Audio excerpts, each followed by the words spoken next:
t'écouter, ô Père. Parle-moi encore et encore. Peuple de Dieu, il est temps de vous réveiller.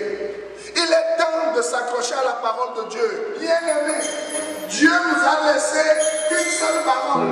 C'est la parole de grâce. Je préfère t'écouter et me taire devant tes paroles qui restaurent. C'est l'heure de l'émission C'est encore possible, présentée par le pasteur Jean Kouété de l'église La Mission évangélique de la principale de l'Angle MEPA, chaque dimanche de 17h à 17h30 sur la RTDS.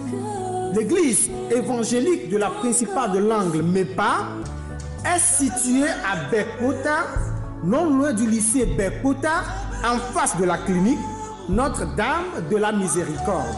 Programme de la semaine: dimanche de 9h à 11h, culte d'action de grâce.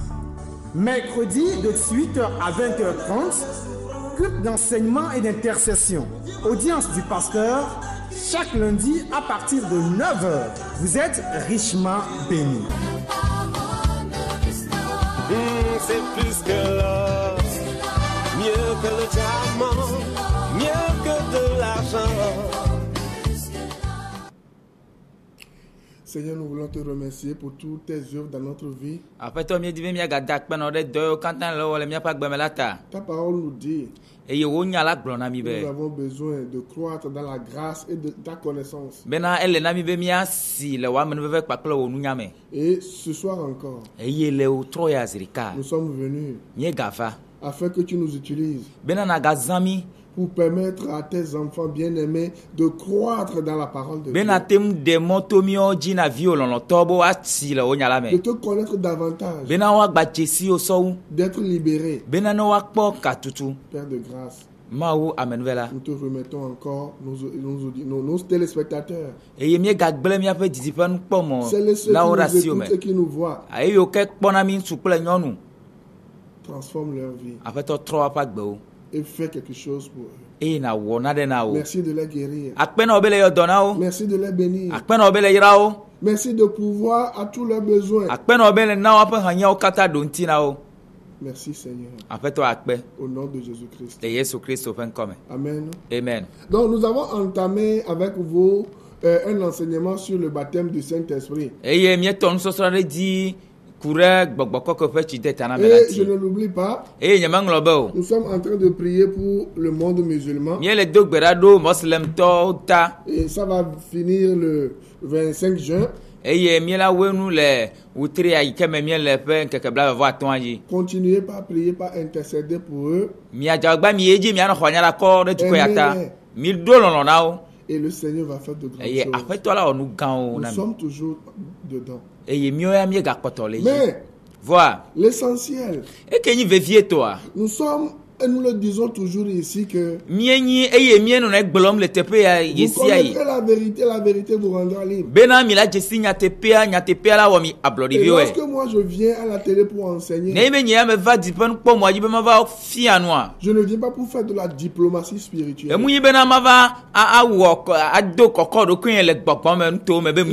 La diplomatie, c'est asiaminer nous, quoi. Et au moins, une demi-vérité. En fait, une demi-vérité, c'est un pur mensonge.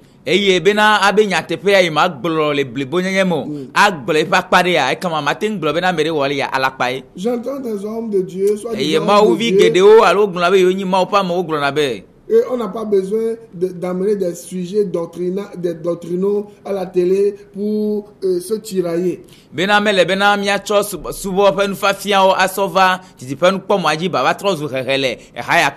que Jésus-Christ a fait? Qu'est-ce que les apôtres avaient fait? Même à un moment donné, l'apôtre Pierre,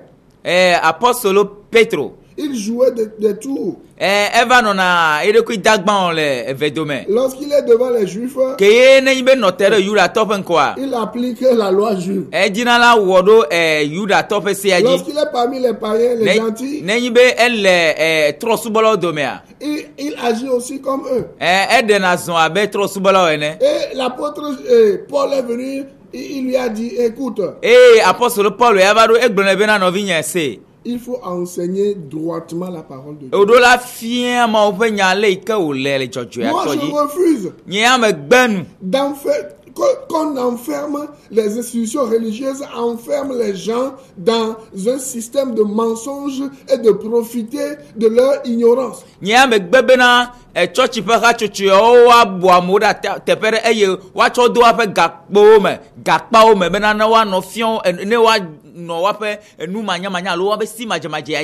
Si vous dites que vous avez la vérité, pourquoi ne pas venir dire la vérité aux gens? Une règle d'herméneutique dit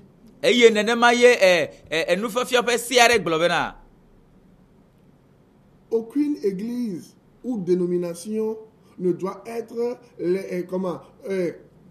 l'objet d'une interprétation particulière de la parole de Dieu.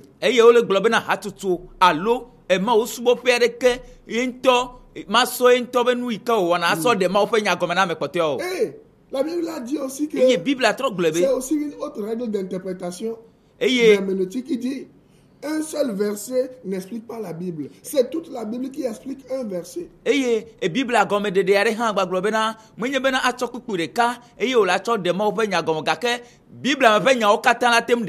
Parce qu'un seul mensonge crée d'autres mensonges. Et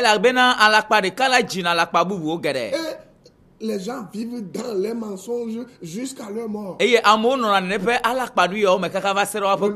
je refuse de faire des compromis. Pourquoi les gens font des compromis? Les soi-disant églises et traditionnelles où ils rassemblent plein de gens.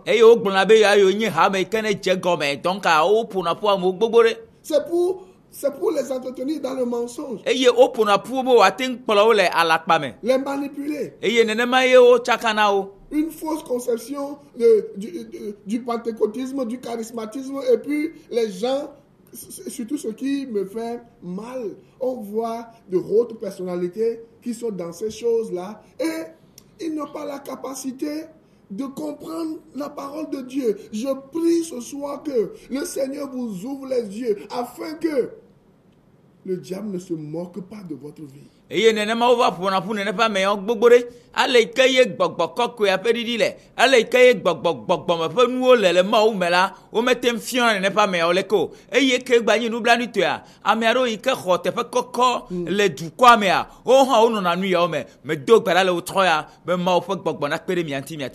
Maintenant, revenons à notre sujet. Je vais consacrer tout un temps, plusieurs semaines, pour vous enseigner sur le baptême du Saint-Esprit et sur le parler en langue. Donc, pour acheter spécialement un cahier et des bics pour prendre des notes. Parce que je vais sacrifier des choses pour que vous soyez affranchis des mensonges de la religion.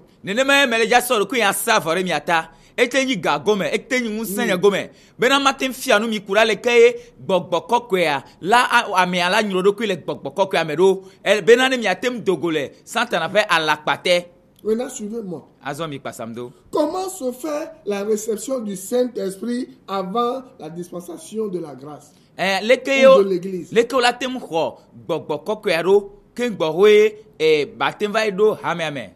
Comment cela se fait? Je l'ai brossé un peu la semaine passée. Mais au moment où je priais, le Seigneur m'a dit, il faut dérouler tout l'enseignement pour eux. Suivez-moi. Au moment où Dieu avait un plan de salut pour le monde entier, sachez que le Saint-Esprit était déjà dans le monde. Et le Saint-Esprit opérait déjà dans le monde. Et Vous allez remarquer que dans l'Ancien Testament, le Saint-Esprit venait et repartait. Je vais vous lire, lisez avec moi Jean 7, verset 39. On va lire beaucoup la parole de Dieu. Jean 7, verset 39. La Bible dit, Jean 7, verset 39, il dit cela de l'Esprit que devaient recevoir ceux qui croiraient en lui.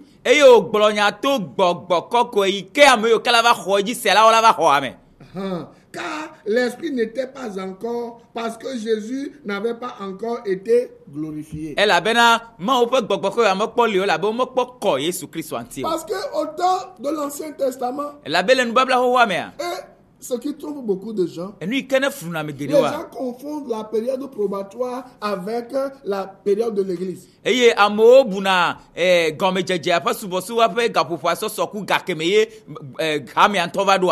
Le moment où Jésus-Christ était sur la terre, l'Église n'était pas encore installée. C'est ce qu'on appelle la période probatoire. C'est ce que nous avons vu tout à l'heure. Il faut que Jésus-Christ meure, qu'il ressuscite, et qu'il monte là-haut, et qu'il envoie le Saint-Esprit, avant qu'on ne parle de quoi? De l'Église. C'est pour cela que nous lisons dans le passage ici que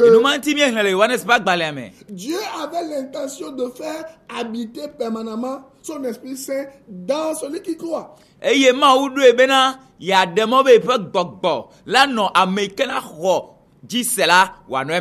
c'était une grande prophétie sur le secret de la puissance du Saint-Esprit. Beaucoup de gens ne le savaient pas. Et Jean l'explique ici. Il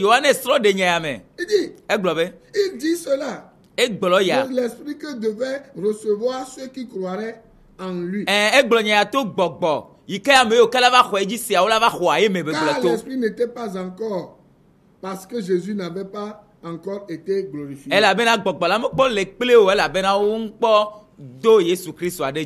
Jean 16, verset 7. La Bible dit quelque chose qui est important. Cependant, je vous dis la vérité. Il vous est avantageux que je m'en aille. Car si je ne m'en vais pas, le consolateur ne viendra pas vers vous. Mais si je m'en vais, je vous l'enverrai. Acte 1, verset 4. La Bible dit quelque chose là-bas, Acte 1, verset 4. La Bible dit ceci. Je vous l'ai dit, comme il se trouvait avec eux, il leur recommanda de ne pas s'éloigner de Jérusalem, mais d'attendre ce que le Père avait promis. Ce que je vous ai annoncé. Leur dit-il, car Jean a baptisé d'eau, mais vous, dans peu de jours, vous serez baptisés du Saint-Esprit. Donc, nous voyons là-bas que la dispensation de l'Église va commencer au moment où le Seigneur va envoyer le Saint-Esprit. Ce que nous appelons ici la glorification de Christ.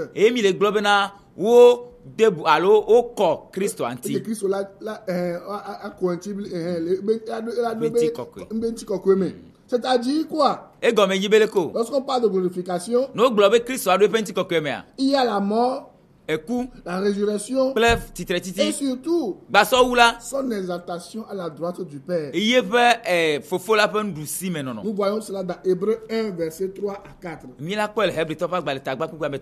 Hébreux 1, verset 3 à 4. Le Fils est le reflet de sa gloire. Et l'empreinte de sa personne. Et il soutient toutes choses par sa parole puissante. Il a fait la purification des péchés. Et s'est assis à la droite de la majesté divine dans les lieux très hauts. Il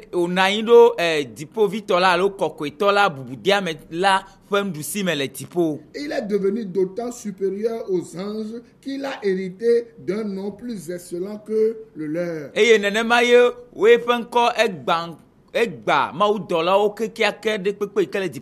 Donc, on peut comprendre simplement ici que Dieu voulait que Christ donne le Saint-Esprit aux gens. Galates 4, verset 4. Je suis en train de poser les fondements. Mais lorsque les temps ont été accomplis, Dieu a envoyé son fils, né d'une femme, né sous la loi, afin qu'il rachète ceux qui étaient sous la loi, afin que nous recevions l'adoption. Pourquoi je prends le temps de donner ce genre de choses? Lorsqu'on parle d'adoption ici, voilà, l'adoption parle de ce que vous devenez enfant de quelqu'un, ce que vous n'étiez pas.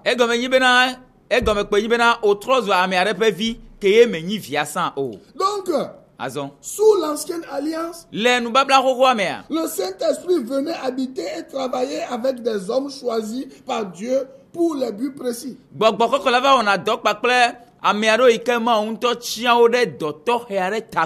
peut être des artisans, des dirigeants, des prophètes, des juges, des rois. Vous pouvez voir cela dans Exode 31, 1 à 6. Nombre 11, versets 25 à 27. 1 Samuel 10, 10. Et d'autres passages. Et si je continue un peu, et même les disciples de Jésus, avant la Pentecôte, ils avaient expérimenté le baptême du Saint-Esprit. Matthieu 10, verset 1. Je vais vous le lire. Matthieu 10, verset 1. Puis, ayant appelé ses 12 disciples, il leur donna le pouvoir de chasser les esprits impurs et de guérir toute maladie et toute infirmité. Matthieu 12, verset 27 à 28. Matthieu 12, verset 27 à 28. Oui, Matthieu et si moi, je chasse les démons par Belzéboul, vos fils par qui les chassent-ils? C'est pourquoi ils seront eux-mêmes vos juges. Mais si c'est pas l'Esprit de Dieu que je chasse les démons, le royaume de Dieu est donc venu vers vous. Jean 20, verset 21 à 23. Verset 21 à 23. La Bible dit quelque chose. Il dit, et quand il eut dit cela, il leur montra ses mains et son côté. Et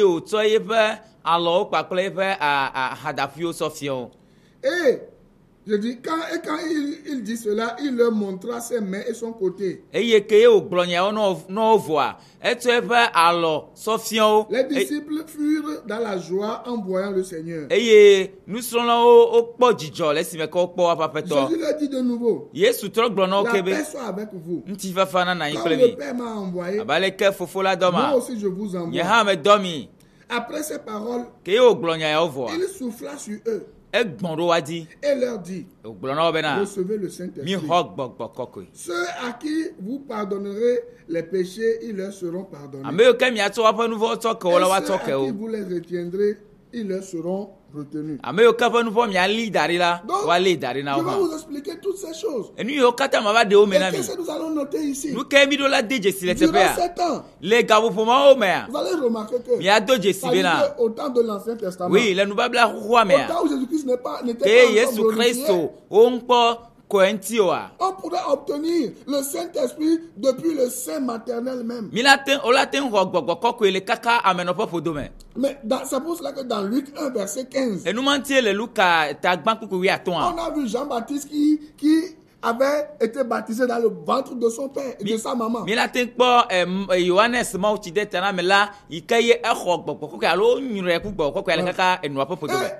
Le cas de Samson aussi. Dans Juge 13, verset 3 à 7. La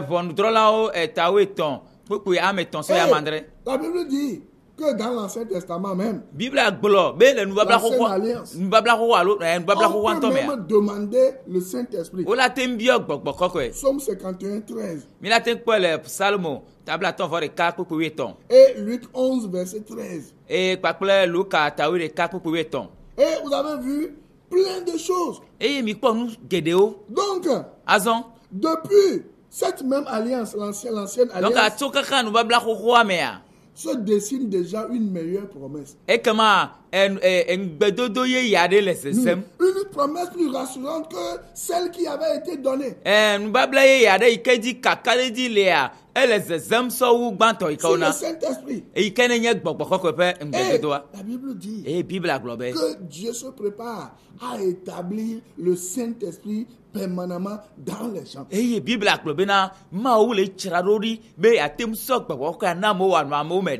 Ainsi, la promesse de l'habitation permanente sans retrait du croyant n'était pas encore pour l'ancienne alliance.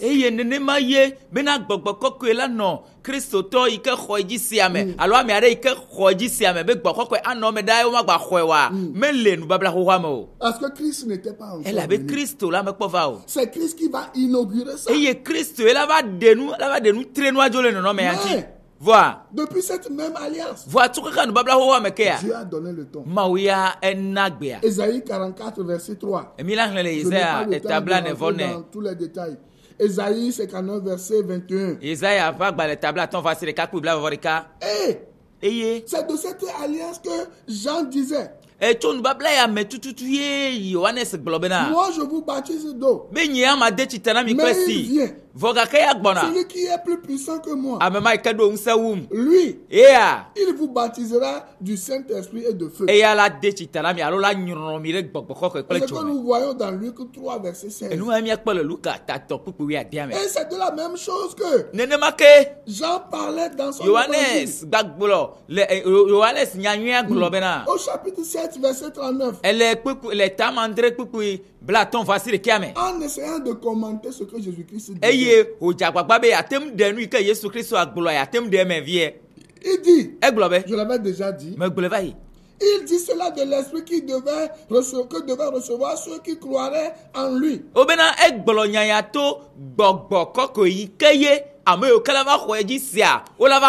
L'Esprit était donné à qui?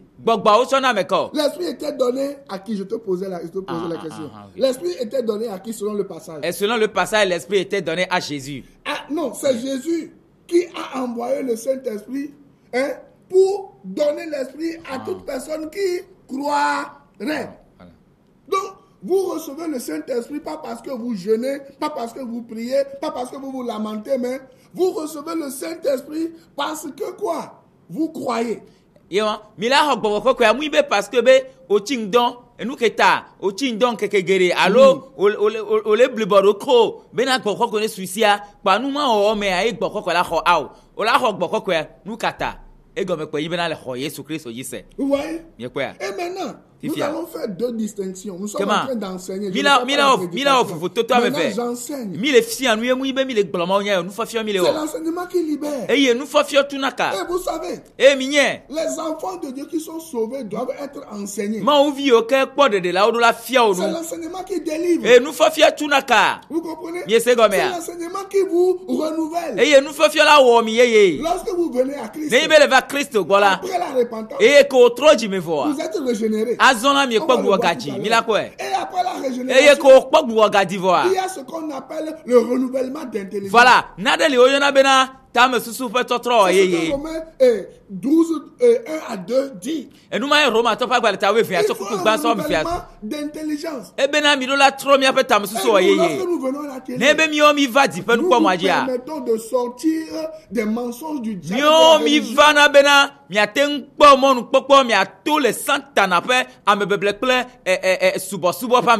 Afin que le Seigneur produise le renouvellement d'intelligence dans votre vie.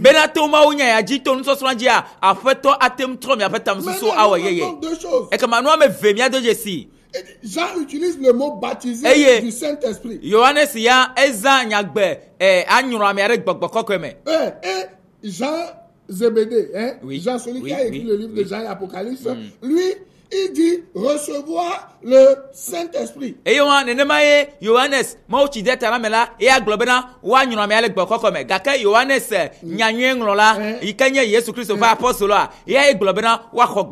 Jean 14, verset 16 à 18. Acte 2, verset 38 à 39. Acte 2, Jésus a utilisé un mot. Il a utilisé le mot demeurer avec et être en vous. Et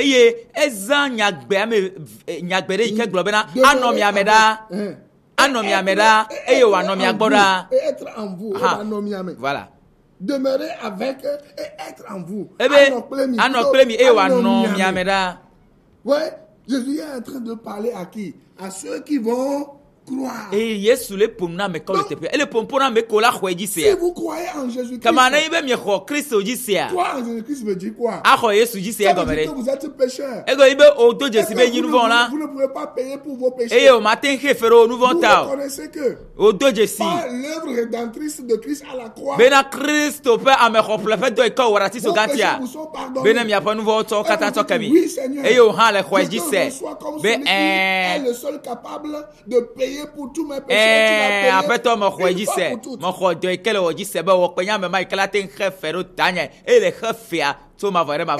Pierre, lui, lorsqu'il est venu, il a utilisé l'expression don du Saint-Esprit. Et vous allez voir ici que c'est clair que Dieu veut que son Esprit Saint habite et demeure permanemment dans toute personne qui croit. Vous comprenez? Parce que lorsque le Saint-Esprit va venir, le Saint-Esprit ne va plus partir. Vous comprenez? Parce que les données ont changé. On n'est plus sous l'ancienne économie. L'économie, c'est la dispensation. Voilà.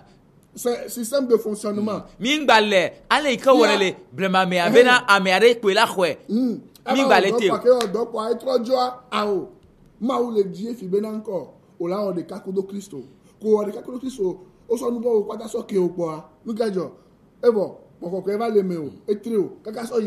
Alors, on va le voir tout à l'heure. Maintenant, Dieu veut que nous recevons Jésus-Christ. Après avoir reçu Jésus, alors là, on te donne le Saint-Esprit. Et le Saint-Esprit habitera en toi. Pour toujours. Pour toujours. Maintenant, on va voir le baptême du Saint-Esprit dans l'église.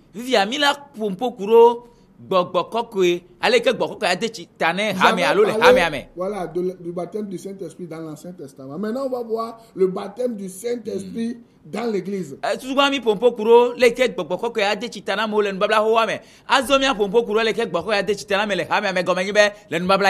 Donc la Bible dit que le Saint-Esprit viendra faire son habitation permanente dans tous les croyants.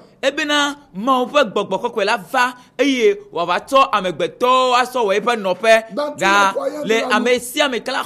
tous les croyants de la Nouvelle Alliance.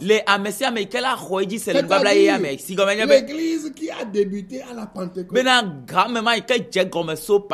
Ainsi, Jésus baptise du Saint-Esprit toute personne qui croit. Jésus Christ là, on voit cela dans Jean 1 verset 33. Voilà, il dit, j'ai dit Jean 1 verset 33, il dit, je ne le reconnais pas, mais celui qui m'a envoyé baptiser d'eau m'a dit, celui sur qui tu verras l'Esprit descendre et s'arrêter, c'est celui qui baptise du Saint-Esprit.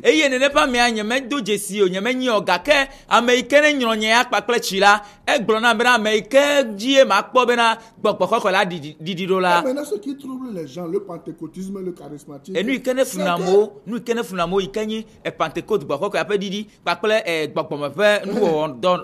cette opération n'est pas différente de sa réception à la nouvelle naissance. Selon Jean 3, versets 5 à 6. Verset 5 à 6. Jésus répondit, en vérité, je te le dis. Si un homme ne naît d'eau et d'esprit, il ne peut entrer dans le royaume de Dieu. Ce qui est né de la chair est chair. Et ce qui est né de l'esprit est esprit. Vous comprenez? Donc, lorsque vous croyez en la parole de Dieu, Dieu vous donne le Saint-Esprit parce que vous avez cru. Si vous voulez croire, dites avec moi, Seigneur Jésus, sauve-moi, donne-moi la vie éternelle, pardonne-moi tous mes péchés, que je sois comme mon sauveur personnel. Amen. À la semaine prochaine. Je veux t'écouter, ô Père. Parle-moi encore et encore. Cette émission vous a été offerte par la mission évangélique de la Principale de l'Angle en collaboration avec l'Institut de théologie appliquée, MEPAITA, 6 à l'étage de l'immeuble La Maison de la Grâce Souveraine de Dieu, en face de la clinique Notre-Dame de la Miséricorde, non loin du lycée de Bekota. Téléphone 90 04 70 10 22 37 97 52 22 37 97 53. Email mepaïta926@gmail.com. Boîte postale 35 98 Lomé, Togo. Que Dieu vous bénisse.